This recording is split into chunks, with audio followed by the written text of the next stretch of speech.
Welcome to Coach Kenny's Corner. Today I'm going to be answering some of the following questions that's going to pop up on the screen momentarily. If you have any questions, please send them in to Coach Kenny and I'll answer them to the best of my ability. The best way to lose fat is to create a goal. Create a goal, then come up with a plan that's going to support that goal and then stick to it. You know, that's why most people fail, is because they come up with a goal and they come up with some kind of plan, but they don't stick to it because they're always looking for the next best thing. But if you just come up with a plan, okay, come up with a great nutrition plan and an exercise regimen that's going to support your goal for losing fat, then you're going to be successful. When I say come up with a great nutrition plan, some of the best ways is, one is watch out for that nighttime meal. All of your meals are important, but especially that nighttime meal, okay? Remember that old saying back in the day, you wake up with what you go to bed with? Well, if you go to bed with a bowl of ice cream, guess what? You're gonna wake up with that sitting on you, okay? So watch that nighttime meal. Also, a very important thing is to feed yourself before you go to bed. I know a lot of diets will tell you don't eat something after 7, 8 o'clock or some kind of trash like that. Eat right before you go to bed, but eat the right things, okay? Something with casein. I always suggest something like cottage cheese, Greek yogurt without the fruit, or maybe a casein protein, something with some casein in it, okay? Because casein is gonna feed your body for 7 or 8 hours, and it's gonna prevent the buildup of cortisol. Cortisol is a stress hormone that causes belly fat. So one of the ways that that can help your body lose fat is, one, like I said, feed yourself at night before you go to bed. Just make sure you eat the right things. Another thing is having a balanced nutrition plan, a good balanced nutrition plan throughout the day. And when I'm talking about balance, I'm talking about the balance between your proteins, your carbohydrates, and your fats, your macronutrients, okay? Make sure you get protein for every meal. Protein, the building block of protein is amino acids. Those amino acids are gonna help heal the body's functionality, and it's gonna help keep that body lean, all right? So, and then your carbohydrates, make sure you're getting your carbohydrates from a good source. You don't want to get them from sugars, so you don't want your simple carbs or your refined carbs. You want more of your complex carbs in the daytime that's going to feed you and give you energy throughout the day and give your body something to run on while you maintain your muscle, and the muscle is going to continue to burn fat. And then at night, give yourself vegetables, okay? A very good carbohydrate. Fresh vegetables are very good as carbohydrates, but they're insignificant, so your body will burn them off really quickly, all right? So if you want to lose fat, follow those rules. It'll help you get there. One of the best ways you can get a flat stomach is, one, eating right.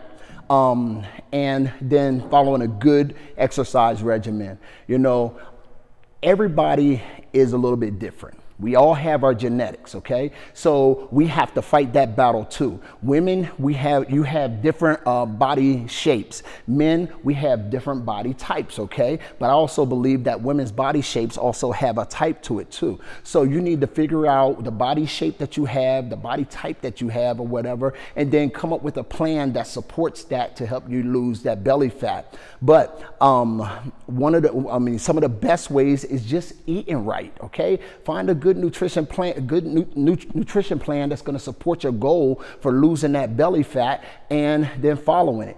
And then exercise. You know, a lot of people think, hey, to lose all of this belly fat, I just need to do a bunch of crunches, a bunch of sit-ups, a bunch of leg lifts and bicycles and so on and so forth. That's not the way to work, okay? That's called spot training.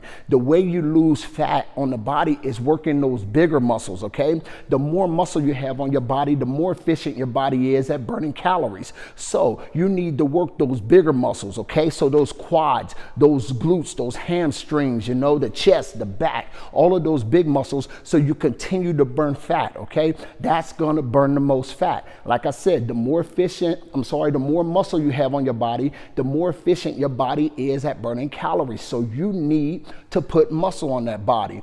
If you just work the abs, that's called spot training. Spot training does not work, all right? So feed the body right and work the bigger muscles, and you're gonna flatten out your abs. Should you do cardio or weight training first? Now, first of all, let me tell you, that is going to depend on your goals. Like, put yourself a plan together. Decide what your goals are and put yourself a plan together that's going to support that goal. Now, if you're trying to build muscle, then yes, do a little bit of cardio first. And when I say cardio, I'm talking about just a warm up, all right? A little warm up, 1-2 minutes, get the body warmed up, get some blood flow, loosen up the joints and the ligaments and the tendons and the ligaments and everything else, get some good blood flow, and then do your weight training, especially if you're gonna do heavy weight training. And then after that, then do 25-30 minutes of cardio. That way you leave the gym or you leave your exercise in a cardiovascular state, and your body will continue to burn fat. All right, if you do your cardio first and then you do your weight training afterwards, now you're leaving your body in an anaerobic state because you did the weight training last, which is anaerobic. And will your body continue to burn fat? Yes, but for a shorter period than if you left it in a cardiovascular state. So this question is sort of hard because it always depends on the goals, okay? It always depends on your goals. If you're in this thing to run marathons and things like that, then of course, you want to do cardio last, and that's going to be a really big thing for you. But if you're in it to build mass muscle and lose fat and so on and so forth, then you want to do your cardio last. Like I said, a little bit of cardio in the beginning and then a lot after your weight training. But it always depends on your goals. I get this question a lot: should you take a dietary supplement? Here's my answer. Anything that you can get from a supplement, you can get from just eating right. The problem is sometimes it's hard to eat right because it's not convenient. We don't have our time in the day to do this or do that. So that's why we do supplements. That's why we do protein shakes and so on and so forth, because the protein shakes are quick, they're very sufficient, and they're cheaper in the long run. They're cheaper than fixing steak 2 or 3 times a day, chicken, fish, and so on and so forth. So that's why you do supplements. As far as dietary supplements to lean the body down, do you have to take them? Should you take them? No, not necessarily, but will they harm you? No, not necessarily. It depends on your goals, how fast you want to reach those goals and everything else. Dietary supplements could mean a few different things, you know. Are we talking about fat burning pills? Are we talking about pre-workouts? Are we talking about post-workouts? It all depends on what we're talking about here, and it all depends on the goals that you're trying to reach and how fast you're trying to reach those goals, because dietary supplements can help.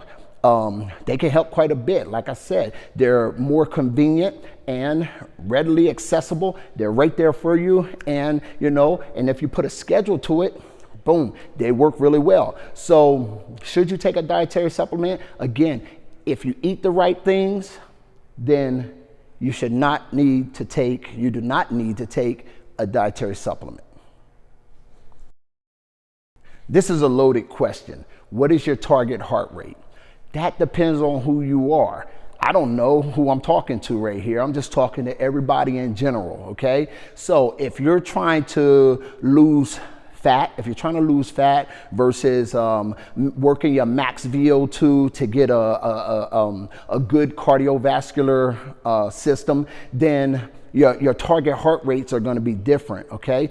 I will tell you this though, there are some formulas that you can use. One of my favorites is the Carbonin formula, and it can tell you where you want to be at to burn fat, and it can tell you where you want to be at to have a good, strong, sustaining cardiovascular system and heart and so on and so forth, okay? If you want to burn fat, then you want to be 40 to 50% of your heart rate reserve. If you want to be able to run 3 miles in a short period of time, then you want to be at 70-80% of your heart rate reserve. So it always depends on the goals, and it depends on you as an individual individual to decide where your target heart rate is going to be. Okay, if you need help with that, send your questions in to my No Excuses, No Regrets coaching page, and I will help you the best way I can.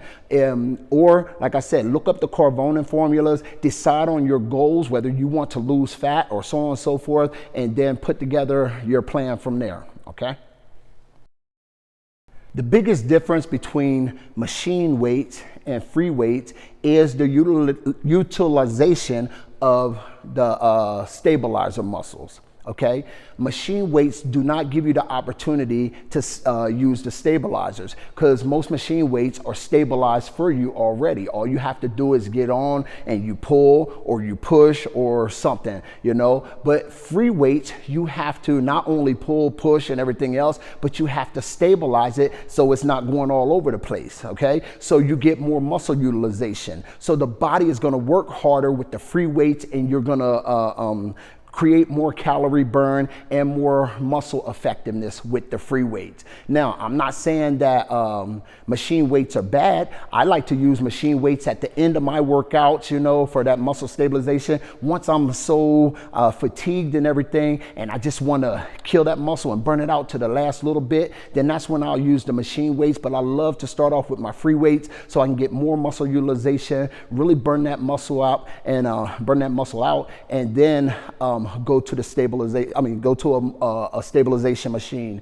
So both of them are good, and they all have a different purpose. I hate to say that one is better than the other. I always just say that they're different. Okay. So, but that is the biggest difference between a free weights, and machine weights. Your muscles are sore after workout because you've just broken those muscles down. Okay. Now, when you work out, what you're doing is tearing the muscles down. Okay. You're breaking up those muscle fibers or whatever. You're causing shreds in those muscles and everything else. Well, it's just like if you were out riding a bike and fell down and skinned your knee or hit your head on the ground or something like that or whatever. Then you're bruising your body, and then it's sore and it takes time to heal. Well, that's the same thing. When you work out with weights, what you're doing is breaking those muscles down. You're causing tears in those muscles. Well, now they need to heal. You tear a muscle, guess what? It needs to heal. It's going to be a little bit sore. So that's why, usually working out with the heavier weights, causing the bigger tears in the muscles, you're going to have more muscle soreness. So, to explain it in a nutshell, that's basically it. You tear those muscles down. They need time to recover. You eat the right foods, get some good amino acids in you to help speed that recovery up and let those muscles heal. A lot of times what people fail to do and what people fail to realize is that over time, because of all the tearing down of muscles and the repairing, you tend to build up scar tissue. All right. So if you want those muscles to continue to grow and continue to be effective and everything else, then what you need to do is get massages or roll those muscles out or something like that, to help break down that tissue again. So and the blood flow is going to help heal them even faster, so you have less muscle soreness. Now there are some different things that you could take, like glutamine, your branched chain amino acids, which consist of your leucine, isoleucine, and valine. Drinking vinegar, it's a natural antioxidant that will help extract soreness from the muscles. All of these things can help to ease the pain a little bit, but in a nutshell, that's why your muscles are sore, because you just broke them down. One of the best ways to get rid of the flabby arm thing that people complain about, my arms got flab and so on and so forth, is food. Eating the right kinds of foods. It's just like losing fat anywhere else on your body. You can't spot train it and think, well, if I do a bunch of tricep push downs, a lot of push-ups, and a lot of overhead tricep extensions or something like that, then I'm going to get rid of this arm flab. That's not the way it works. What happens is you have to lose fat over your entire body. And here's the big thing to remember. The first place you gain it is the last place you're going to lose it. So you got to realize that, all right? So come up with a goal to lose that fat. and then put together a plan to support it, and then go for it, and then follow it strictly. Okay, don't keep looking for the next best thing. Follow that plan that you have strictly, and it will help you reach those goals. Okay, but eating the right foods, making sure you're eating balanced meals throughout the day. Proteins, carbs, fats are macronutrients, and that will support fat loss, and eventually those flabby arms, just like the belly, the love handles, and so on and so forth, it's going to go. You should work out as often as necessary to reach your goals. Now, everybody's goals are a little bit different. So this is all going to depend on what your goals are. If you want to just lose some fat and build some lean muscle, then how often should you work out? Maybe 5 times a week, 4 or 5 times a week, an hour a day, but it depends on how fast you want to reach your goals and the goals that you're trying to reach.